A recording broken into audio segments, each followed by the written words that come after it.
about the pathogen spreading through Mother Base? You've seen everything we've got on the outbreak. What's your opinion? Textbook symptoms of vocal cord parasite infestation.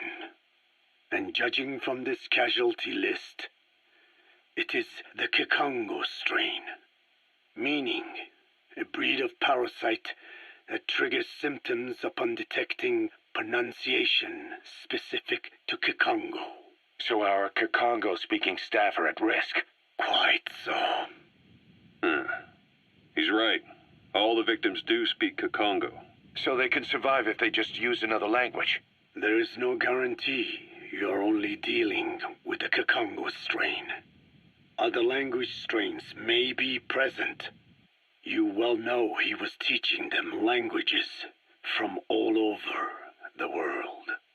The Devil's House. Nzoya Badiabulu.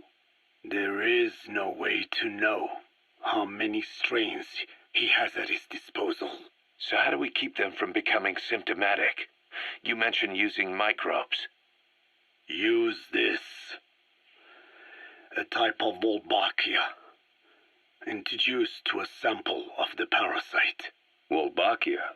A parasitic bacteria that colonizes the parasites, turning male to female and preventing copulation. You must cultivate more. What have you done with the infected bodies? Cremated to stop the spread of infection, but we did keep a few for study. Good. Take this sample, grind it to a pulp, and introduce it to the larvae now nesting in the dead. The Wolbachia will multiply rapidly within those larvae. They're soldiers, not some petri dish. Conventional cultivation methods will take too long.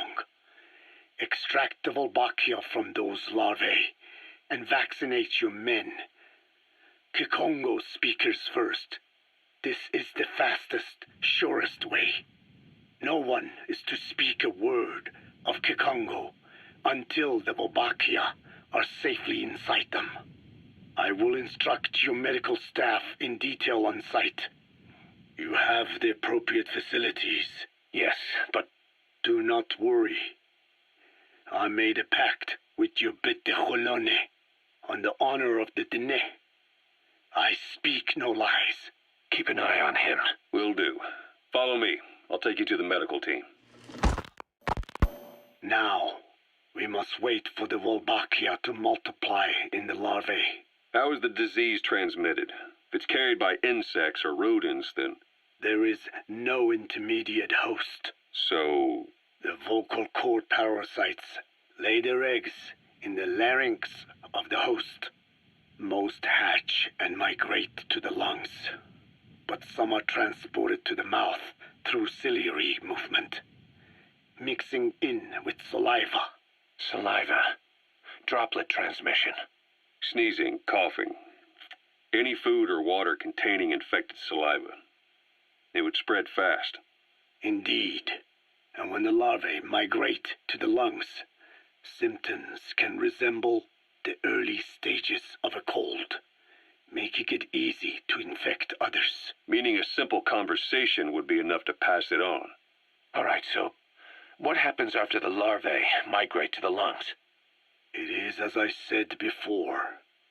They mature by feeding on alveolar tissue. It is only then that noticeable symptoms appear in the host. And by that point, it's too late. He's infected everyone else. It's one hell of a weapon you've created. That is what Blaga Ana wanted. Something that would spread easily.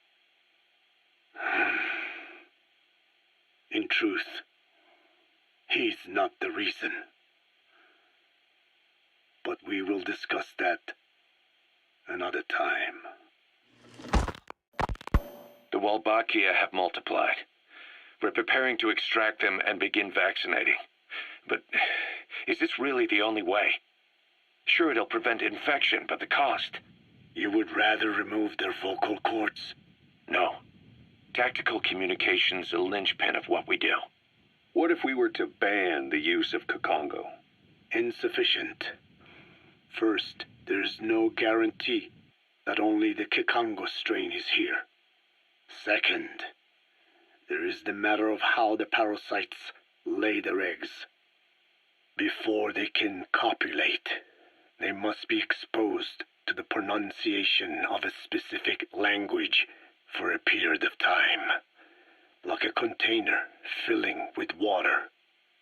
But the duration between when the container is full and when the copulation actually begins varies from case to case.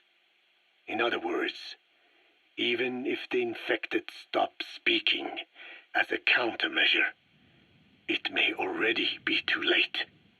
The only true solution is to prevent copulation through the Wolbachia, or by physically removing the affected tissue. Do any antiparasitics work? It sounds as though you have already tried. Yeah. We tried every one there is, and nothing. I have yet to find a medicine that can remove the parasites. At best, it temporarily covers their ears. Why is that? Because the parasites are companions to us. To remove them inevitably harms the host. Companions? More than you think. And this is why the human immune system cannot eliminate them.